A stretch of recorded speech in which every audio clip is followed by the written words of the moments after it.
So, for now at least, the journey for Lamborghini's Hypercar program has hit the brakes. But how do we get to this stage? What made it get to the point to where the program is now? And also, why do I very much hope that this car can still have a future in sports car racing?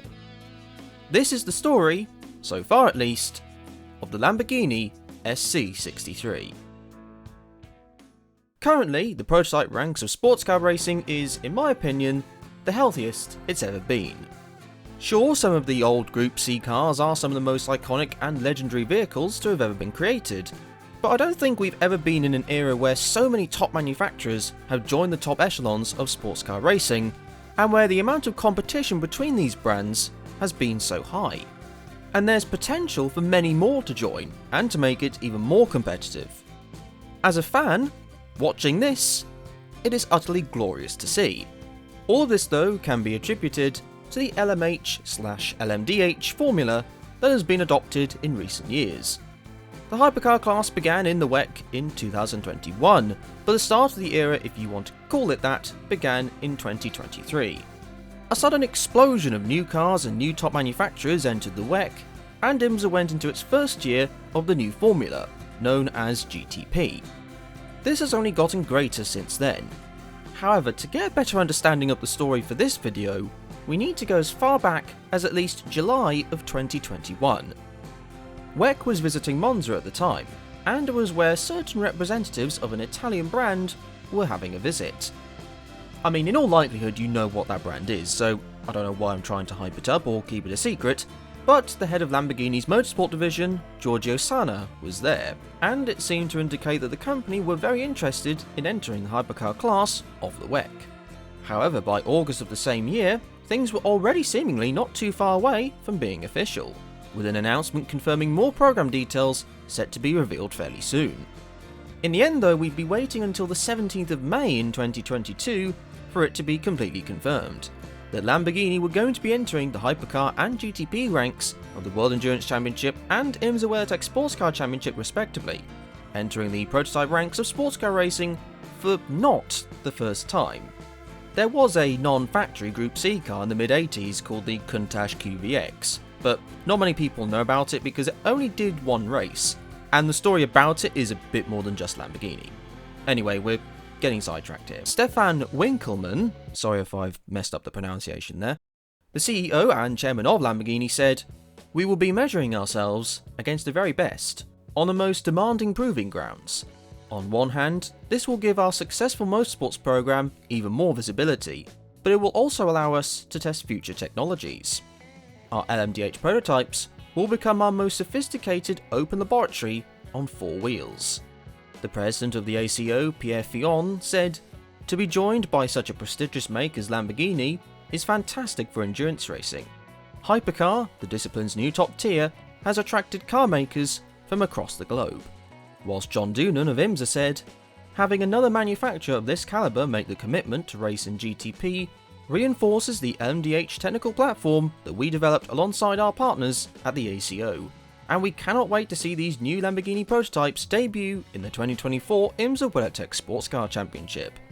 A month later, it was revealed that Lamborghini's LMDh car would be based on the LMP2 chassis of the Ligier, different to the other confirmed LMDh manufacturers at the time. However, Giorgio Sana seemed very enthusiastic by this news. As in Lamborghini Squadra Corsa, we have found in Manicourt a team of young, competent and motivated people. We already feel as one team, and we look forward to the next challenges in front of us. As time went on, the driver announcements started to come in, a lot of them being long-time Lamborghini pilots from its plethora of GT3 efforts, all of whom demonstrated their supreme talents behind the wheel. Andrea Caldarelli said, "Back in 2017, when I started racing for Lamborghini, I had the goal of fulfilling my childhood dream to race with my favourite brand of car in the most prestigious endurance races. I can't wait to get behind the wheel of an LMDh. I'm really excited about this new adventure, and I'll do my best to bring all my experience to this project and to win new and prestigious trophies." Mirko Bortolotti said meanwhile, "Representing the brand on the most important endurance racing stage and competing for overall victory in the Great Endurance Classics is both an honour and a responsibility. Then 2 drivers outside of Lamborghini's factory roster would be revealed in separate announcements later on. Firstly, former F1 driver and IndyCar star Romain Grosjean would join the effort. Again, here's a quote: "It's an honour to be joining Lamborghini. It's such an iconic brand for everyone who loves cars, including myself and my kids. It's becoming a very exciting category with all the constructors coming. With Lamborghini being such a successful brand, I hope we can do well in the future." Secondly, former F1 podium finisher and occasional NASCAR driver Daniel Kvyat. "You should know what's coming by now. I am very happy to have joined Lamborghini Squadra Corsa. It is a great honour for me." Then finally, 2 drivers who were announced at the same time, and again both outside of the Lamborghini roster. GT and single-seater star Edoardo Mortara and former Porsche factory driver Matteo Cairoli would join a lineup. And again, here are the quotes. Mortara said, "I am super happy to be joining Lamborghini Squadra Corsa, which is allowing me this incredible opportunity to compete in the Le Mans 24 Hours and the World Endurance Championship, both of which I have wanted to take part in for a long time." And Cairoli said, "I'm ready to give the best of myself next year. Clearly, it's a dream I have been chasing for a long time, and to do it with an Italian brand as an Italian driver has given me even more motivation. The aim is to learn as much as possible about the car for next year, but I am already pumped for the start of the season." The drivers had been allotted their respective campaigns too. The brand would race a single car in WEC and IMSA's Michelin Endurance Cup, bar the Daytona 24 Hours, which they wouldn't be ready for in time, with the exception being a 2-car effort at Le Mans.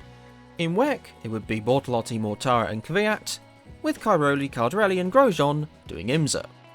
More details about the car were revealed over time as well, including the engine. Now, most of the engines in the other LMDh cars are reworked versions of engines used in each respective brand's race or road cars. However, in the car that would be called the SC63, it would be using a bespoke power unit created by Squadra Corsa, Lamborghini's motorsport division. And that engine was a 3.8 litre twin-turbo V8, which when combined with the spec electric motor that all the LMDhs had to come with, would produce 671 horsepower and have a weight of 1,030 kilograms or 2,271 pounds. They would also reveal which team they'd be partnering with for their campaign, and that team was the very new yet very successful and ambitious Iron Lynx, combined with technical and engineering support from single-seater stalwarts Prema. Iron Lynx team principal Andrea Puccini said, "We are very happy to start this new chapter together with Lamborghini for Iron Lynx and the Iron Dames. After a lot of work and preparation, we cannot wait to hit the track with Lamborghini and achieve more success." The car itself was revealed at the 2023 Goodwood Festival of Speed, and with it revealed a very striking livery. The majority of the car was in Verde Mantis Green. However, it might as well be called "You Ain't Missing Me in Your Rearview Mirror" green. The general shape of the car without this livery though is very pointy and angular. Not much in the way of smooth curves, but it still looks fantastic though all the same. After their reveal at Goodwood, the team set about doing some testing. However, after some initial signs of promise, everything went to a standstill after a heavy crash at Paul Ricard involving Mirko Bortolotti. This did hold the team back from a learning standpoint, with a replacement car being required, which for a very newly created race car, it's not as if you can just go and buy one and have it immediately. They did though do some more testing, one of which being at the IMSA Daytona test prior to the 2024 Daytona 24, because even though they wouldn't be competing in that race, they had to take part for balance of performance reasons.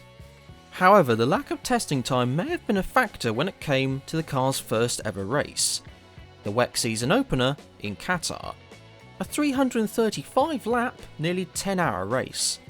In qualifying, the single SC63 would be around 2.5 seconds off what the fastest time was in its session, starting in 18th place.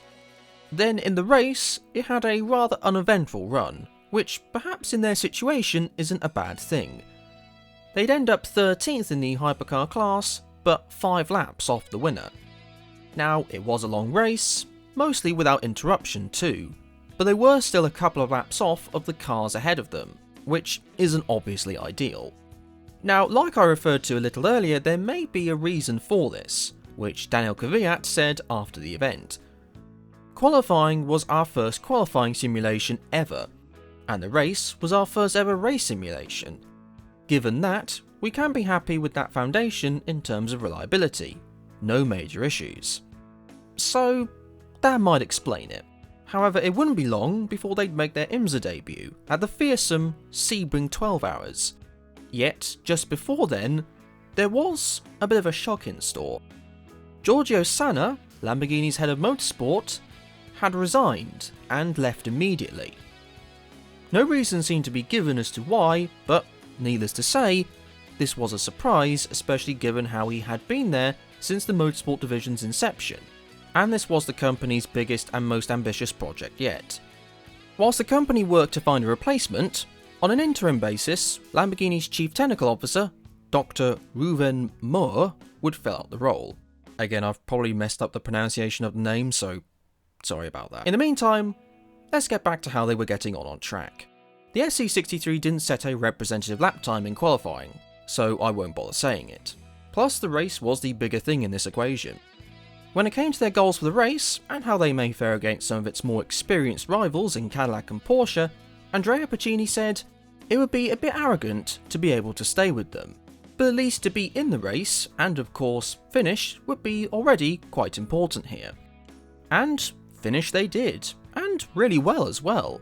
A fantastic 7th on the lead lap, and running not too far off of the pace of its more experienced competitors.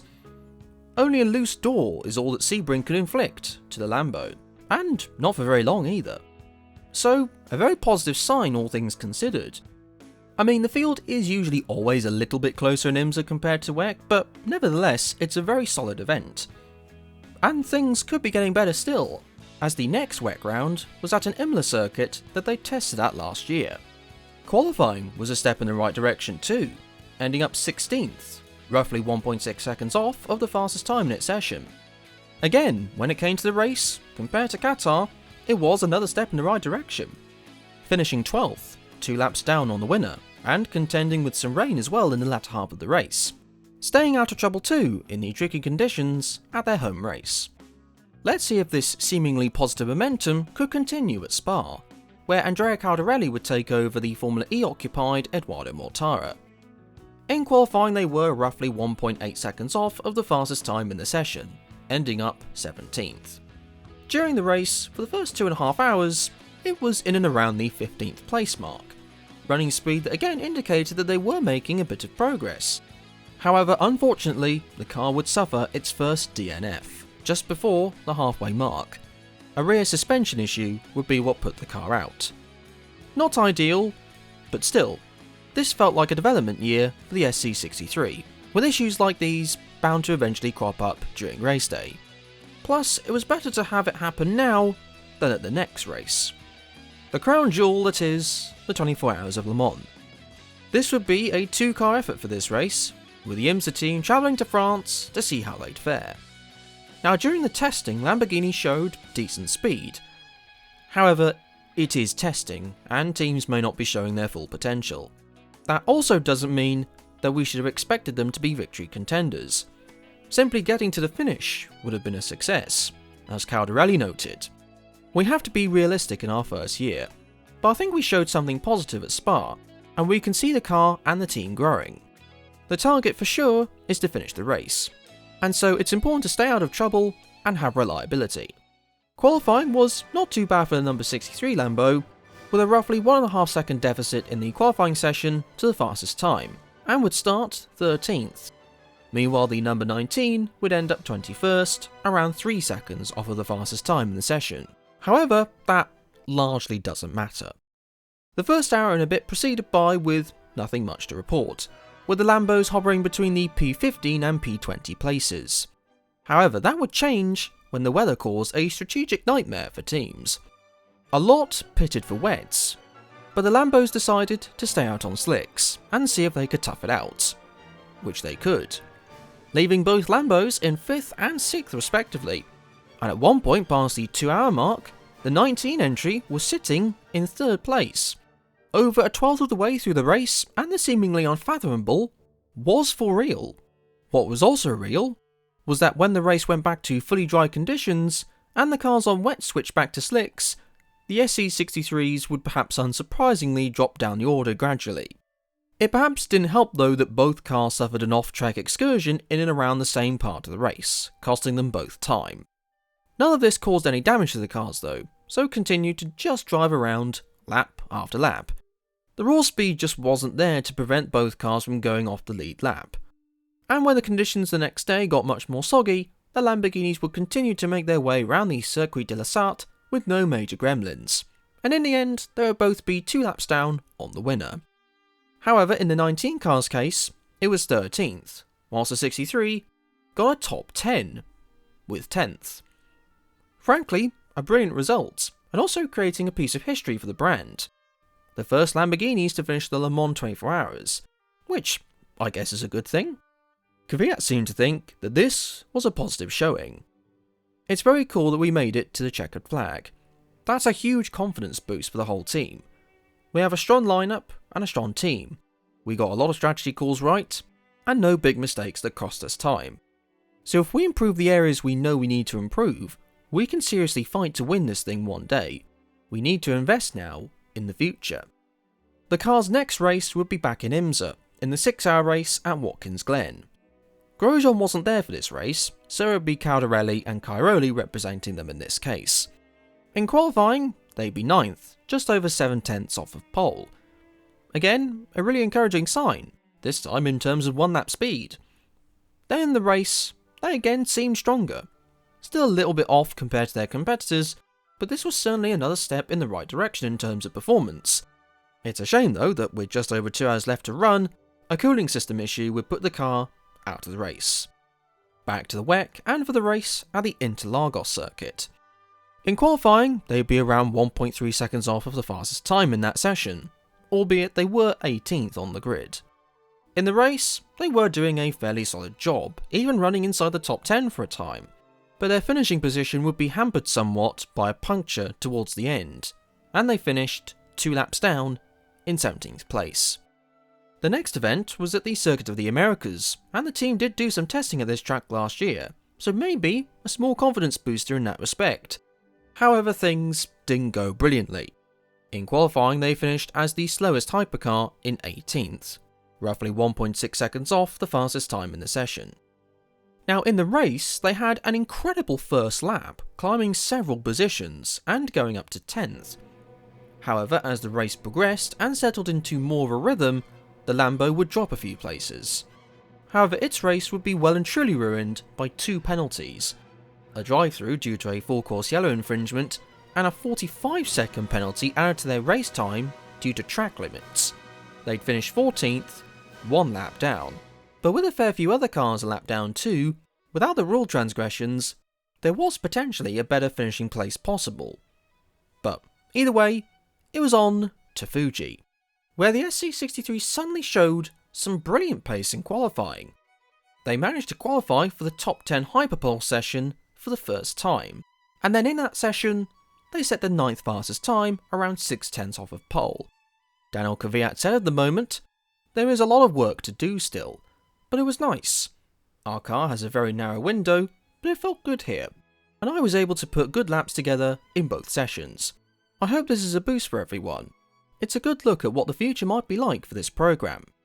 In the race, the Lamborghini once again was seemingly more competitive, able to hold its own with its competitors, even being able to lead the race for a brief period of time during the plethora of different strategies going on. However, whilst running in 13th place, they would pull over at the penultimate corner and retire from the race with less than 2 hours remaining. The issue either being a drivetrain failure or a gearbox problem, seem both being mentioned as reasons. So some negatives and some positives to come from the previous few races. But it was now back to IMSA with the battle on the bricks at the Indianapolis Motor Speedway road course, and Grosjean would return to the effort for this event.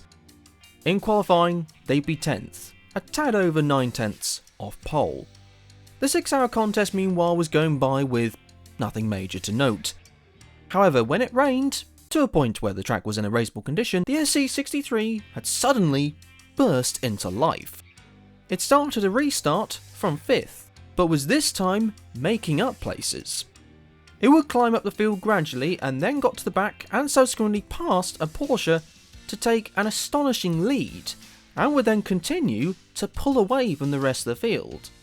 Rain in motor racing is often seen as the great equaliser, but it did seem like the Lambo was amazing in these wet conditions. However, that doesn't mean that seeing this thing in the lead on genuine speed was something that anybody could have predicted. They would, however, lose that lead after a drive-through penalty for having too many crew members working on the car during a pit stop. They would though show yet more competitive pace when it got dry, getting into the podium places again, even leading again for a brief time. It was a performance that could really galvanise this effort. They had shown that there was real potential in this car, but their finishing result wasn't what they'd have hoped for. The car would make contact with the Proton competition Ford Mustang, causing suspension damage that would put the car out of the race. An unfortunate end to an event that showed they were heading in the right direction. In fact, Grosjean seemed over the moon. In the wet, we were flying. The car was amazing, so I managed to take the lead and pull away, which was fantastic. Of course, operationally in this championship, there are things that we have to improve, but generally, it was a really positive weekend. The Petit Le Mans would round off their IMSA season. However, this weekend wasn't so great. In qualifying, they'd be last in GTP, 1.2 seconds off pole. Then in the race, they would lose time through changing their front nose and rear deck through contact damage and a hit of the wall, although I can't seem to find any footage of this. They then have a long stop towards the end of the race. Yet I can't seem to find out what the reason for this was. Whatever it was though, they'd end up 13 laps down, 8th in the GTP class. Not a brilliant way to end their campaign, but still, maybe the WEC finale in Bahrain would be better. Qualifying wise, they'd be around a second off of the fastest time in qualifying, not including Hyperpole, but would place themselves in 16th. In the race, and once again, they would make a lot of places up at the start, jumping up inside the top 10 in the early laps. However, progressively, throughout the 8-hour event, as strategies played out, they slipped a little further down the order. But for the second WEC event in a row, they'd retire. A water pressure problem would eliminate the car after 200 laps of running. This concluded their racing season for 2024. In the snappily titled Hypercar World Endurance Manufacturers Championship, Lamborghini were last out of all the teams that ran the full season, and were 31 points off of their closest competitors in Cadillac, ending up 8th on 11 points. Of course, I think it's important to factor in some points when looking at this. Firstly, a lot of their competitors were running 2 cars, which creates a greater chance of scoring points. Lamborghini as a brand hadn't had much past experience in this sort of racing category, and some of their competitors had already competed in the hypercar class the year prior. It was just meant to be a learning year too. However, that didn't mean that despite these factors, people weren't hoping for a more competitive year. Mirko Bortolotti was quoted after the Bahrain race saying, "It's been a really challenging and difficult season for us. Obviously the first season for Iron Lynx and Lamborghini in the WEC, and we expected to have some difficulties coming into the year. But I must say that towards the end of the year, we were still struggling with the car.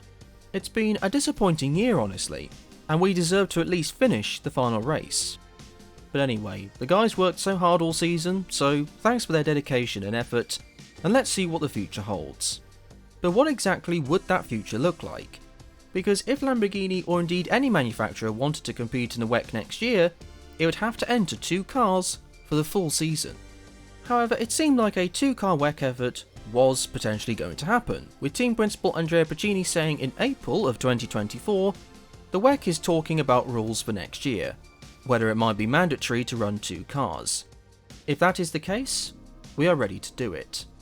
However, fast forward our way to October before the round in Bahrain, and a formal decision on what would happen to the program still hadn't been publicly revealed, with it being thought that multiple options were on the table. Ultimately though, they would need to make a choice in the not too distant future. It wasn't too much longer though until it appears a decision had been made. And that decision was to exit the World Endurance Championship for 2025. Lamborghini said in a statement, "Competing at the highest level is an honour for Lamborghini Quadricorsa, and remains an ambition for the years to come. The change in the FIA WEC sporting regulations, which now also mandates brands to field 2 cars in the Hypercar class from 2025, also changes the terms on which Lamborghini enter the championship this year, and is no longer aligned with the company's strategy. Lamborghini has therefore evaluated its options and elected to sit out the 2025 FIA WEC, while remaining committed to the SC63 development by continuing in the IMSA WeatherTech Sports Car Championship in the United States. However, whilst they would remain in IMSA, it wouldn't be with Iron Lynx, as the team had separated with the Italian marque, and were going to be competing with Mercedes in the WEC for 2025 in the LMDh class. So Lamborghini would need an operation to help run the effort. Now, whilst Lamborghini did confirm that they'd be racing in IMSA, what the specific program would be was still unknown for a while. A full season campaign with 1 or 2 cars, or a Michelin Endurance Cup only campaign with either 1 or 2 cars. In the end, it was confirmed to be a Michelin Endurance Cup only campaign with a single SC63. But we still needed a team though to help run the car, and it turned out to be the Riley Motorsports outfit. Riley Motorsports are a very successful team with a very rich history in American sports car racing, with original GTP cars in the 80s and 90s, and success with the Dodge Vipers in the mid-2010s. In the 2020s, they'd been winning several races in the LMP3 and LMP2 classes of the IMSA series. With this effort though, they'd be getting back into the world of GTPs and a top class of prototype sports car racing. It was also perhaps quite poignant in a way too, as the team's founder, IMSA Hall of Famer Bob Riley, had recently passed away at the age of 92. Whilst this was a great team though, this doesn't mean that the scale of the challenge was any less severe. It was a car that needed more development, but did have potential. However, there was another change at the helm. A new person in the position of the head of motorsport for Lamborghini Quadricorsa, and that person was Maurizio Lesciuta? Again, sorry if I got that wrong, I genuinely did try. Not too long ago, he was the person who led the program of a different hypercar project, that being of the BMW M Hybrid V8. So right from the start, a good move in terms of getting someone with experience of these LMDh cars. Although the job at Lamborghini Quadricorsa was more than just the SC63 effort, but also the GT3 cars and customer racing efforts. But all the same, this is the sort of move that would hopefully stabilise the LMDh project. Here's what Maurizio had to say. "I hope I can contribute to writing a small paragraph in one of the many pages of its history books, and I am confident that, together, we shall rise to the challenges in the years to come." What was to be expected from the car's first attempt at the Daytona 24? Nobody was really all that sure.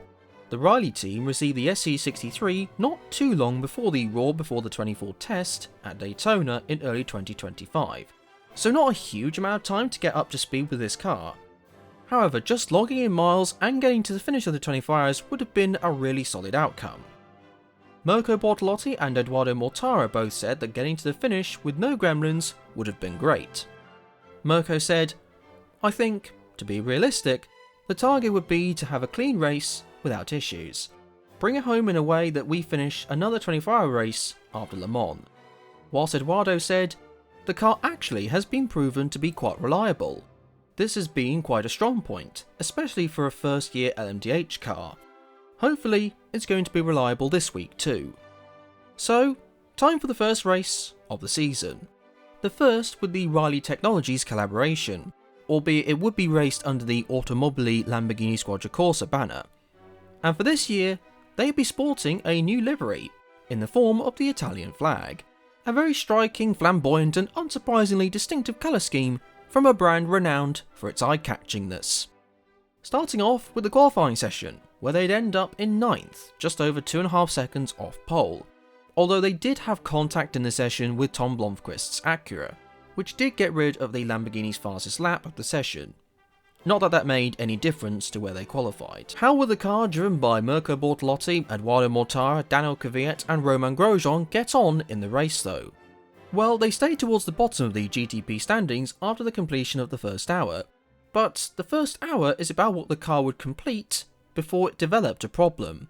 A problem that would abruptly end their race. After completing 34 laps, a cooling system issue with an anomaly regarding the heating circuit brought a much earlier than hoped conclusion to the race. In fact, this was not far off the worst case scenario for the effort. Not much running, not much learnt, not many laps to try and help gel the new Lamborghini-Riley relationship together, the early retirement's impact on being able to diagnose any future performance developments, and a retirement through a reliability issue. During the weekend of the Daytona 24, Les Schutter and Lamborghini's chief technical officer, Rover Moore, outlined what the future of this car would potentially look like. They said that there were plans for updates throughout the year, using the Jokers to hopefully gain more performance, assuming that the Jokers were allowed by the rulemakers. Lamborghini was also using 2025 to bring development in-house and improve its performance. However, they were seemingly planning for it to be the only year that it would be in-house, as the plan was then to give the car to customers from 2026 and beyond. Roven Moore said, "Our focus is to develop the car. We make it competitive and then the operations are done by a team like in GT3. This will not change, the general philosophy. It's a special situation because the car is complex and we need to jump in. If we go in the next step to enlarge the program, it only makes sense if the car is sorted out, and if the performance of the car is on the level that our GT3 cars.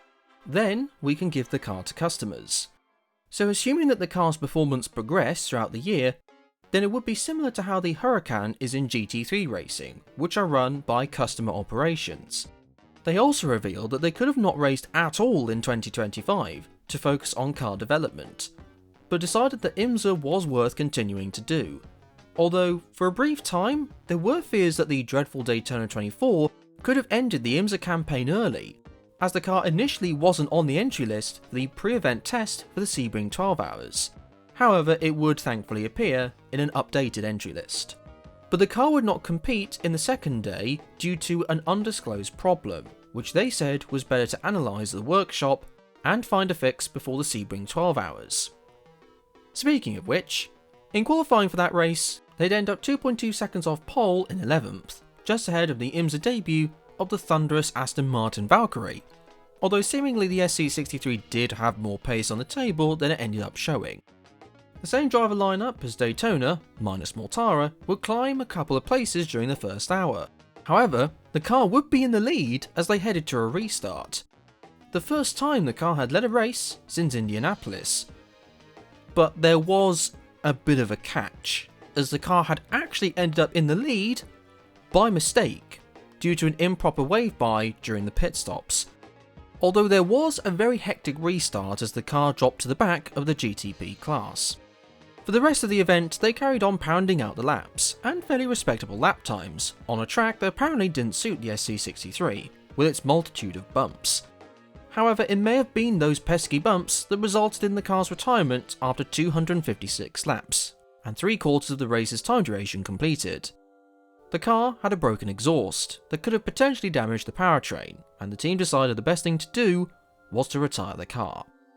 So 2 races in, 2 retirements, through reliability issues. It wasn't a great start at all.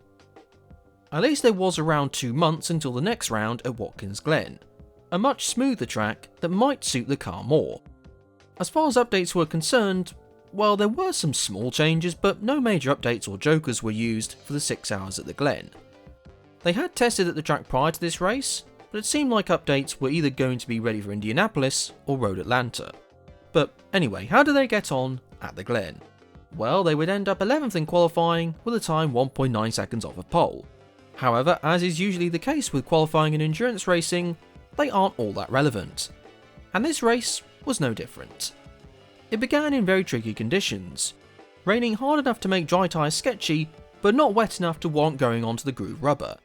In those conditions, the Lamborghini made up a lot of places, climbing up the order with brave moves from Grosjean at the wheel, all the way up to 4th place, and hounding the cars ahead of them.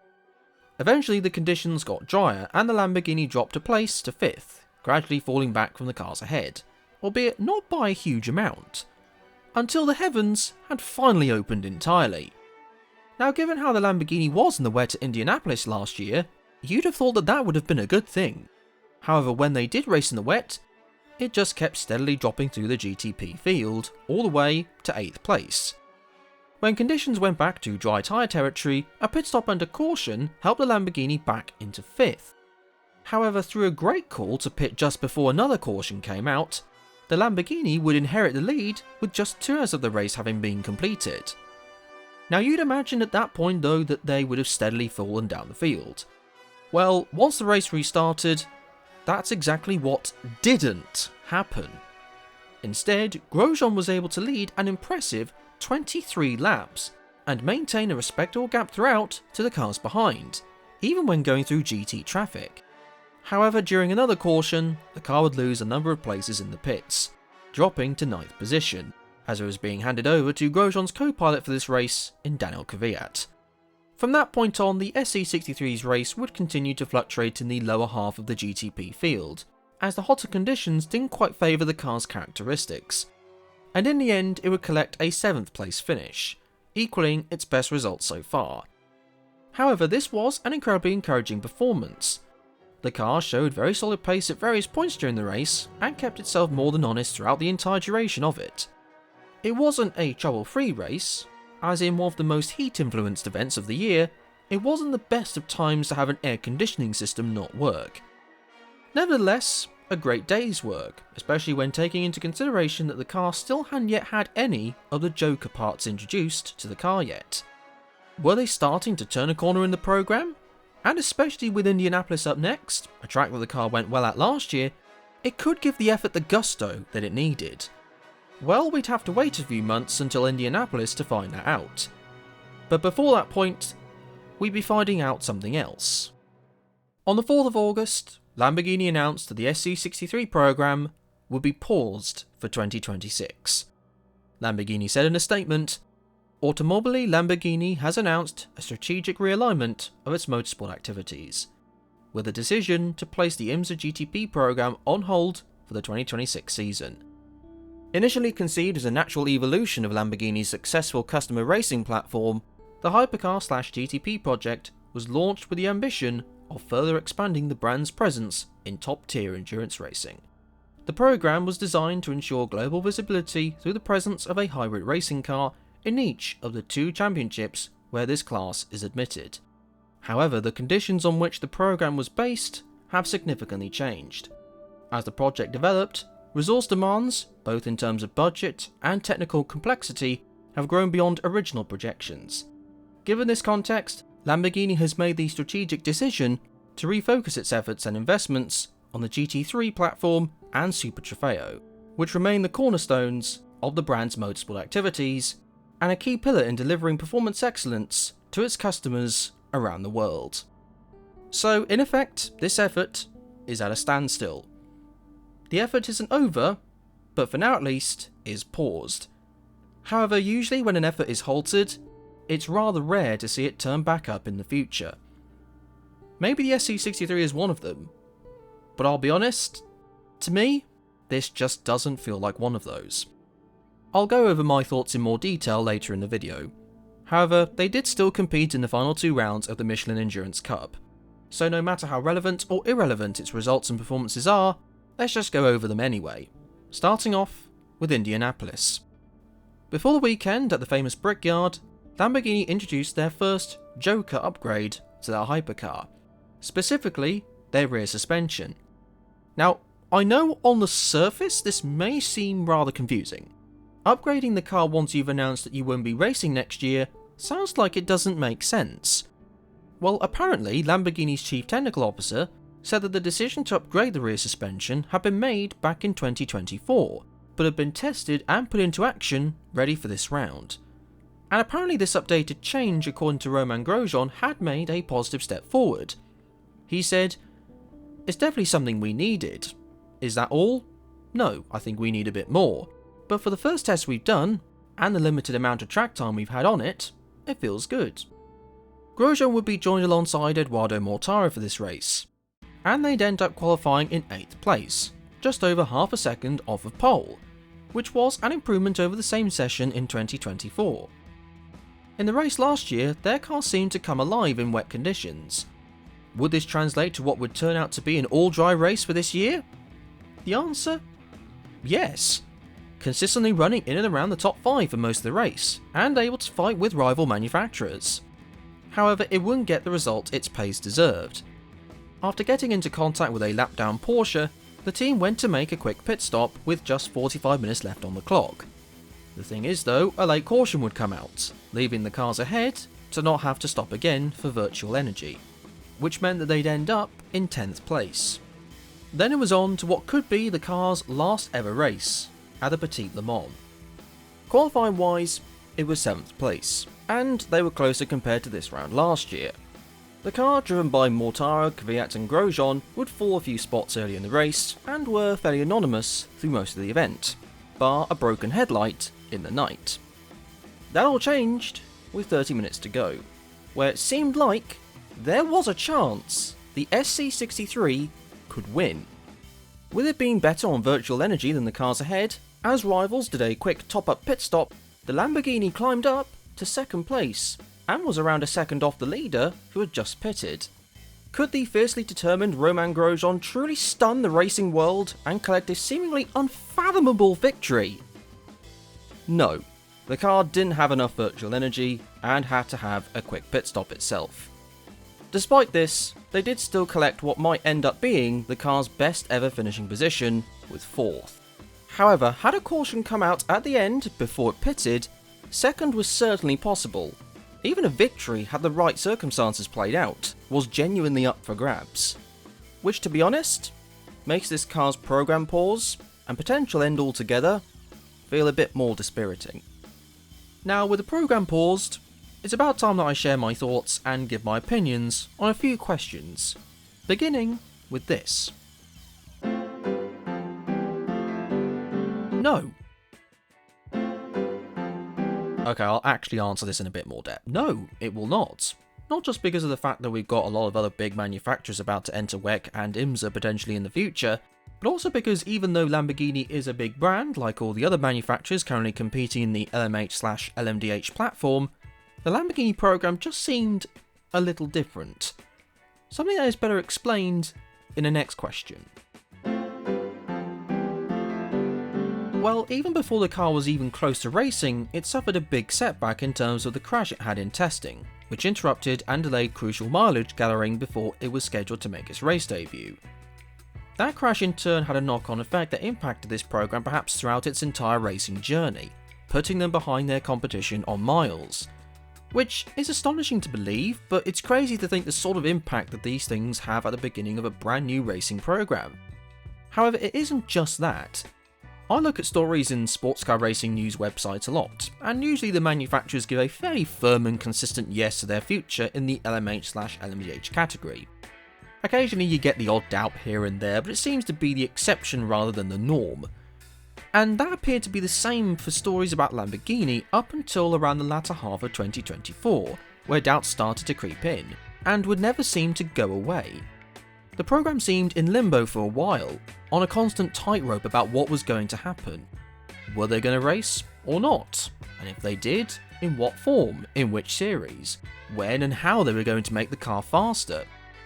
Of course, only a select few people know what was being discussed about this program and what their plans were for the SC63 as it was racing throughout 2024 and 2025.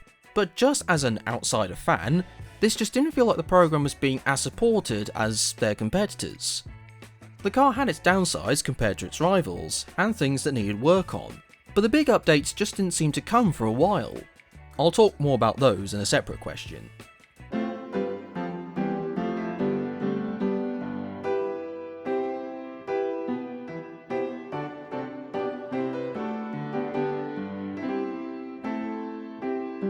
In the early part of 2025, Maurizio Lesciuta said in terms of what needed improving, just about everything.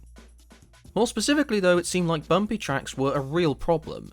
Matteo Caroli said in 2024 about attacking things like curbs, basically we cannot cut as much as the others are doing, and therefore we lose time. And Romain Grosjean said during the Sebring weekend this year, "One of our big issues is the car's performance on bumps and curbs, which is tough here at Sebring, so Watkins Glen we expect to be better." Reuven Moore said prior to the introduction of the car's newly installed rear suspension joker that the reason they revised that part in particular, if you looked at some races, you've seen that the car was a little bit unstable in the sense that the mechanical platform was moving a little bit too much, especially on curby situations. With more bumpier tracks, and more we had to cut the curbs, on these kind of tracks, we were nowhere. This also had a knock-on effect with tyre wear. It might explain perhaps how the car would usually gain a lot of positions at the start, but would generally lose time as a stint progressed, as the tyres had had enough. Not to mention that the car also had a bit of a weight problem, which again probably helped the tyres get up to temperature very quickly, but wouldn't help in minimising long-term degradation, along with the other detrimental impacts that come with the extra weight, such as less nimbleness for example. Now with that being said, the new rear suspension update did seem to make a noticeable improvement on these flaws. It still needed more work according to Grosjean, but it was a positive step as demonstrated by their pace at Indy. Aerodynamics would be another aspect of the car that would be updated, supposing this car ever races again. Speaking of which, well, theoretically, yes. Lamborghini will of course have the cars, so could at some point presumably test them wherever they wanted, or decide that they want to do IMSA or WEC again in 2027, or maybe even select IMSA races in 2026 perhaps. They also have a fairly deep and very talented pool of factory drivers in their GT3 ranks, who in some cases have already driven the car, that would be on hand immediately to race it. However, realistically speaking, if they did return, IMSA would be where they'd be back to. But even that feels unlikely at this point, and that the 2025 Petit Le Mans is the last hurrah for this car. Now it's not impossible. Effectively what Lamborghini are looking for is a team to come and run it. But not just any team. According to Lamborghini President and CEO Stefan Winkelmann, we need to find the right partner. A partner that is able to understand that this type of racing, which is much more complicated than what we had in the past, who has the financial power to lead it, and also has the knowledge in terms of how to deal with a team and to have the right drivers to do so. So, it just needs the right partner. So who could do it? Just to throw some teams out there, you have Chip Ganassi Racing, Pratt Miller Motorsports, Brian Herter Autosport, Jost, Rahal Letterman Lanigan Racing, along with I'm sure a few others. Of those candidates, Jost would be a great outfit from an experience standpoint, especially in prototypes, but do they have the budget needed for this program? Difficult to say. Brian Herter Autosport are looking for a manufacturer-backed hypercar program, most likely with Genesis. Pratt Miller also seem interested in a hypercar program, although whether Lamborghini is the program for them is hard to know. Chip Ganassi Racing probably has the budget and they haven't got any sports car programs going since they ran the Cadillacs in 2024. They also won't be doing Ford's hypercar program, so unless they're in for the running of the Genesis effort, then this could make a lot of sense. However, is this something that Chip and his team wants to get involved in? Whilst it sounds on paper like an exciting prospect, I just can't see it happening. And that leaves, out of these options at least, Rahal Letterman Lanigan Racing. They've just finished their last race as BMW's IMSA GTP entrant this season, and they therefore are theoretically in a position to be Lamborghini's operator. However, again, I just can't imagine them being in that position. It's hard to envisage a scenario where the SC63 races again. I'd be delighted to be proven wrong, and maybe a deal with the team is agreed, but at this admittedly early stage, it's difficult to see who would want/be able to take that program on. And that is such a shame, because as the first Joker update has shown, there absolutely is potential. In my view, whilst this effort of course was hampered by its early testing crash, I think its racing program in 2024 should have been a little different. Similar to how BMW entered the hypercar ranks in 2023 with a 2-car IMSA effort, but nothing in WEC. IMSA's events are very competitive, and you'll more than likely stay in the action, so to speak. I'm not saying that WEC races aren't competitive either, it's more that IMSA is a more forgiving series to compete in. Its cautions often allow competitors to get back into races, yet it's still a great championship to gain experience, track time, and still participate in huge marquee races. Along with logistical conveniences and how North America is a big market for Lamborghini. Yes, you'd be missing out on Le Mans, but I don't think that hurt BMW in 2023. After learning in 2023, they became more competitive and are now regular victory contenders in IMSA and WEC. I'm not saying that if Lamborghini did the same thing as BMW did 1 year after them, they'd guarantee themselves to be doing similar things to BMW presently, but it might have given them a chance at getting both feet firmly on the ground and then consider to expand their horizons after that. As a whole, the SC63's existence has always felt like one of frustration. There absolutely is a good car in there somewhere. It's shown brief flashes of performance, and after just one update, it made sizable progress. But it's never seemed like this program has ever gained any consistently positive momentum since that testing crash occurred.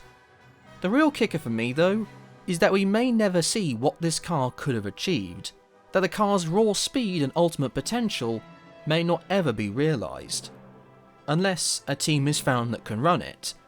However, right now, as I'm doing this voiceover, whilst I'd love to be proven wrong, it feels like a highly unlikely fantasy. With that being said though, that is going to be it for this video. Thank you very much for watching. What are your thoughts on the SC63 and what its future may hold? Say down in the comment section below.